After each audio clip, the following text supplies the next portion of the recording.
Sebelum saya terangkan teks persisnya, itu ada sekian problem dalam memahami Quran, terutama kalau lewat terjemah. Problem itu bisa gawat, gawat betul, bukan gawat-gawatan tapi gawat betul. Misalnya ada ayat begini dan terjemahnya pasti begini. Fa'ainama tuwallu fasamma wajhullah. Kamu menghadap mana saja, di arah manapun, di sana ada ridhonya Allah. Itu kalau hanya pakai terjemah, tentu menjadikan kita sholat bisa menghadap ke timur, ke barat, ke utara, dan ke apa? Selatan. Saya cerita sedikit tentang asbabun nuzul. Memang tema sekarang tentang asbabun nuzul. Dulu Rasulullah SAW ketika di Mekah itu sholat menghadap Ka'bah. Tapi setelah pindah di Madinah, di mana Madinah itu ada komunitas Yahudi dan Nasrani, Rasulullah itu menghadap ke Baitul Maqdis, kira-kira 16 bulan.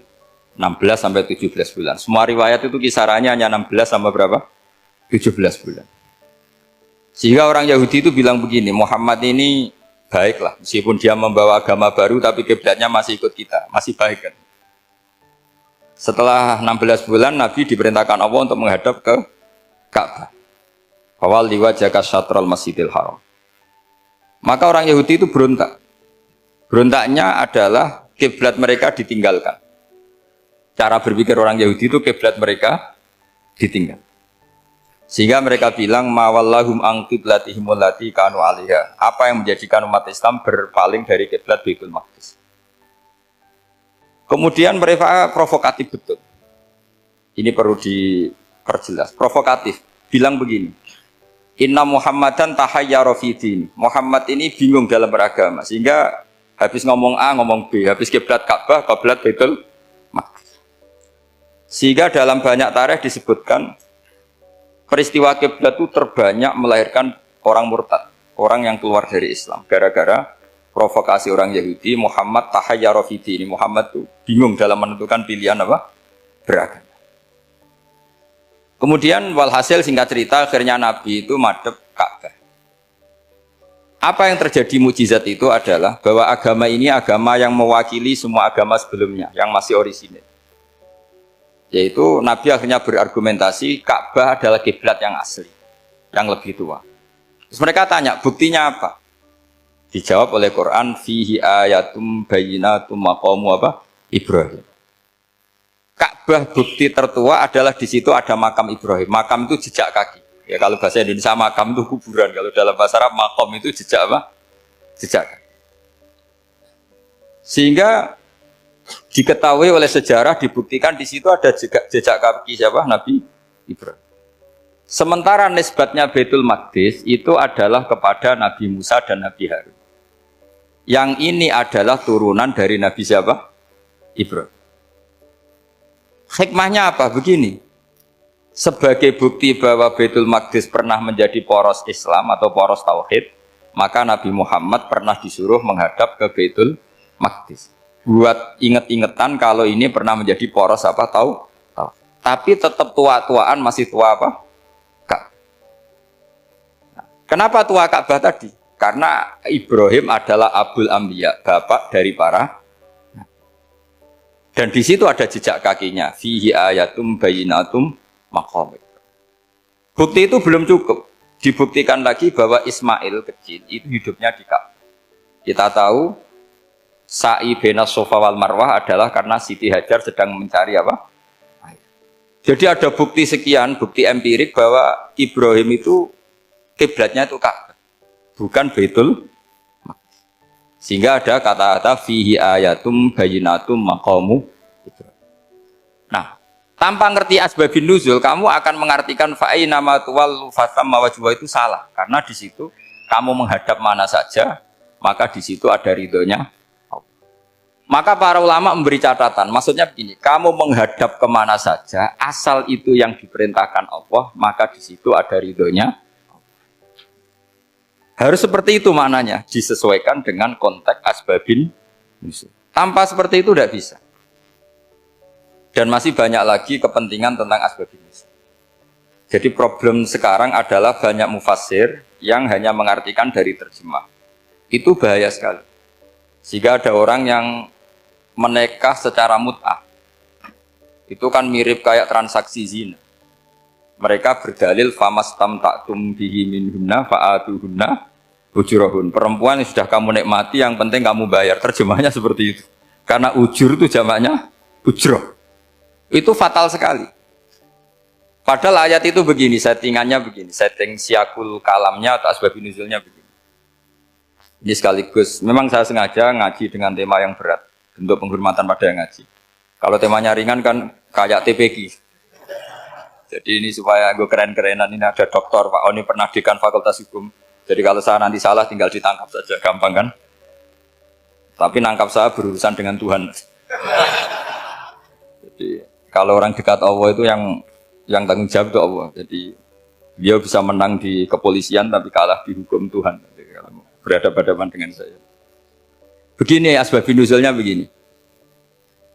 Wal muhsanatu minan nisa yang awal juz 5 itu ya kita santai aja. Yang awal juz 5 itu sebetulnya maktuf diatafkan pada ayat hurrimat alaikum ummahatukum wa banatukum wa akhwatukum wa ammatukum wa kholatukum wa banatul akhi wa banatul ukhti. Jadi perempuan yang haram dinikah itu ada 7.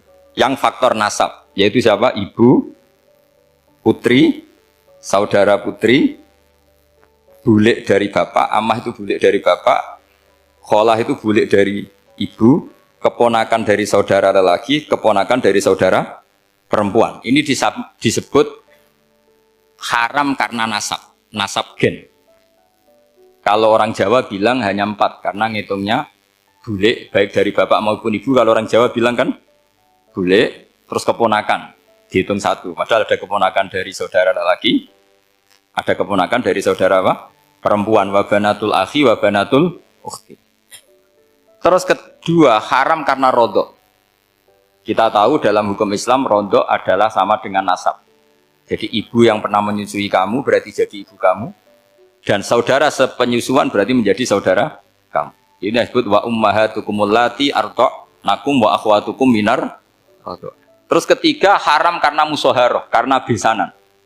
Jadi pagi ini misalnya saya nikah dengan Sri, bilang qabiltu nikaha wa taswijaha bil mar'il madkur. Setelah nikah dengan Sri ini otomatis ibunya dia menjadi mertua. Otomatis haram saya apa? Nikah. Ini namanya haram karena musoharoh. Atau kamu punya anak Zaid. Zaid pagi ini akad dengan Sri.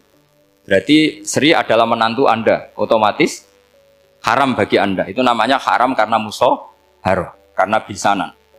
Itu yang disebut waroba apa haram-haram itu kan saat terus itu wa ummahatun nisaikum. Ibu dari istri-istri kamu. Memang ini agak jelimet, tapi memang syaratnya mufassir harus biasa jelimet. Jangan hanya nyari partai ayat-ayat untuk kepentingan partai. Wah itu ngeri. Kacau Quran dipakai kampanye. Terus itu berarti sudah 3 kan? Haram karena nasab, haram karena rodok, haram karena musoh. Terus yang keempat ini haram yang bukan karena sebab pada seorang perempuan tapi karena istri orang. Disebut wal muhsanatu minan nisa. Haram menikahi perempuan yang masih milik orang lain. Nah, orang lain yang menikahi ini istilahnya Allah adalah lelaki yang menikahi perempuan ini adalah lelaki sing muhsinina ghairu musafihin, secara nikah yang sah. Nah, nikah yang sah itu begini dalam hukum fikih Islam. Saya nikah dengan Sri, kalau hanya akad, itu saya wajib bayar mahar hanya separuh. Jadi kalau saya janji bayar 1 miliar, berarti wajib bayar berapa? 500 juta. Kalau janjinya 100 juta, hanya bayar 50 juta. Itu yang wajib bil akdi. Nanti wajib sepenuhnya nunggu bil jima. Kalau sudah hubungan intim, baru wajib 100%. Jadi kalau ada di Jawa, nikah dengan seperangkat alat sholat, itu yang atasannya tok, itu wajib karena akad. Nanti bawahnya nunggu setelah hubungan apa? Intim. Ini hukum Quran, bukan hukum saya. Makanya kan wa in talaqtumuhunna min qabli an tamassuhunna, saat terus fanis suma faradtum. Hanya wajib bayar setengah.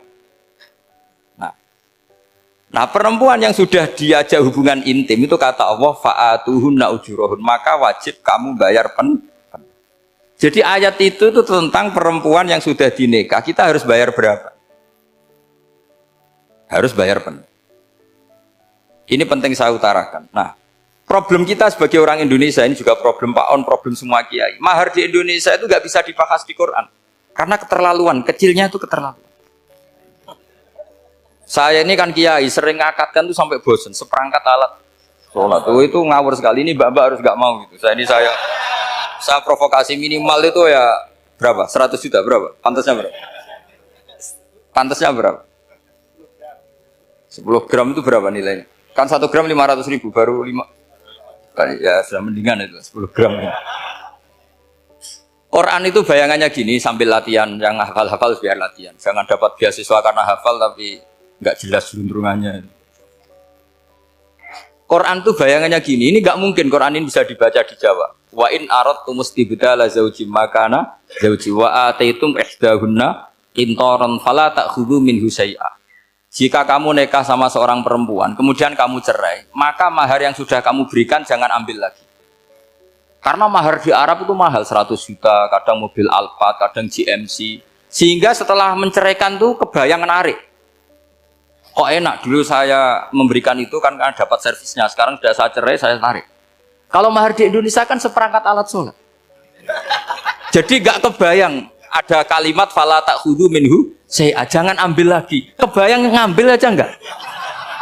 Apalagi kalau nikahnya sudah 2 tahun kan sudah lusuh, sudah. Tapi kalau di Arab itu kebayang karena mahal. Makanya orang Arab suka nikah orang Indonesia karena murah. Jadi bahasa kintoron tuh harta yang enggak ternilai. Wa ataitum ihdahunna kintoron. Yang enggak ternilai, mahal betul. Itu pernah saya hitung, ada yang mahar itu 400 juta, ya sekira segitu. Nah makanya setelah dicerai, Allah memperingatkan setelah kamu kasihkan, ya jangan minta lagi. Kenapa kepikiran minta? Karena jumlahnya besar. Kalau di Indonesia kepikiran nggak minta, ya? Nggak kepikiran, saking kecilnya.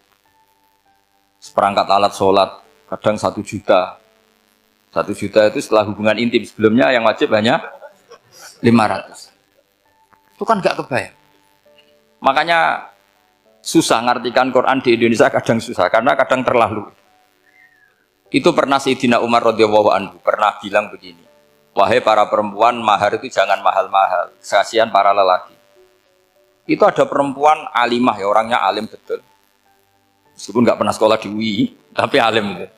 Itu usul langsung gini, ya Amirul Mukminin, laisa dzalika laka ya Amirul Mukminin, waqad qala ta'ala wa ataitum ihdahunna qintaran. Kamu hanya seorang Amirul Mukminin, tidak berhak bikin aturan pembatasan mahar. Allah saja tidak batasi, kenapa kamu batasi?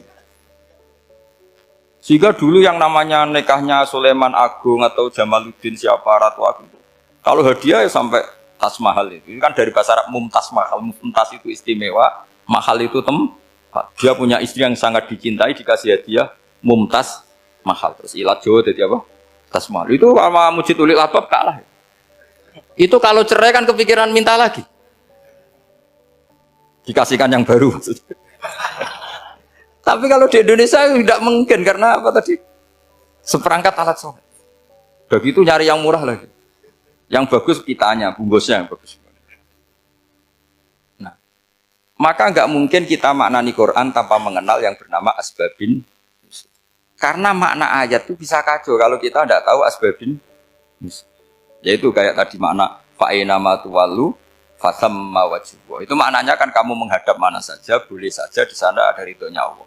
Berarti kan bisa ke timur, ke selatan, ke utara, ke barat. Itu bahaya betul. Sehingga kata ulama harus mengkaji asbabin supaya porsi ayat ini sampai semana jauhnya itu kita tahu. Tanpa tahu itu tidak bisa. Begitu juga menyangkut kiblat. Sekarang saya tanya, kemarin kan ramai dulu di Kemenak, kiblat semuanya diukur dengan GPS, terus beberapa masjid dikomentari salah, karena diukur pakai apa?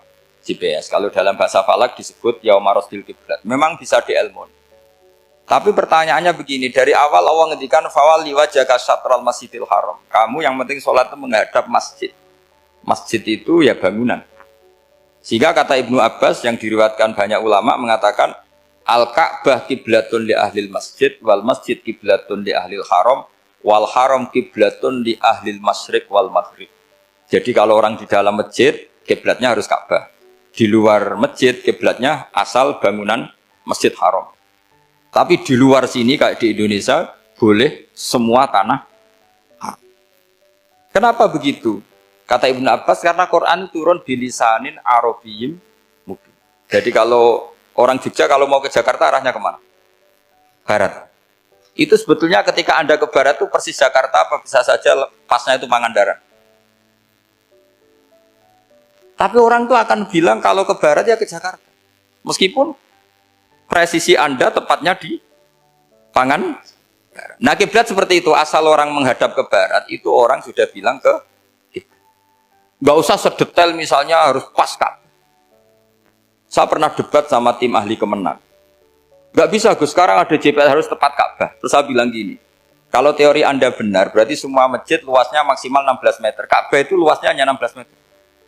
Berarti masjid Ulil Albab yang pojok sana sama pojok sana, kira-kira itu ya sudah tidak kena Ka'bah. Kalau harus tepat, Ka'bah itu kan diameternya hanya 16. 16 sampai 18 kalau nggak salah.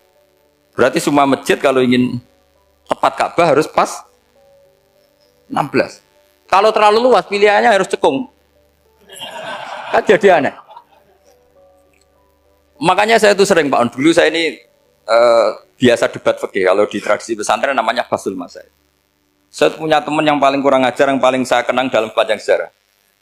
Dulu itu kalau debat fikih itu ya seru.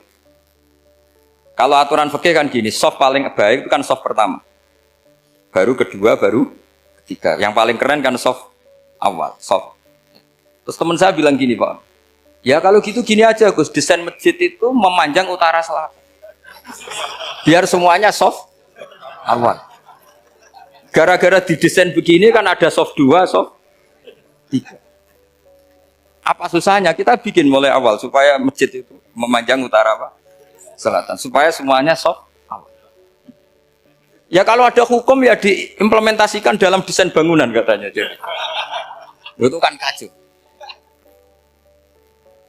Terus akhirnya saya jawab, lalu setelah begitu yang paling afdol siapa? Yang dekat imam.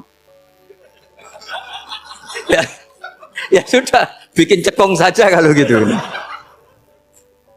Artinya gini ya, beragama itu yang sehat. Jadi beragama itu berdasar riwayat. Berdasar riwayat, pernah ada ulama yang ngitung, Madinah menghadap Ka'bah itu ya tidak pas. Pernah dihitung pakai GPS.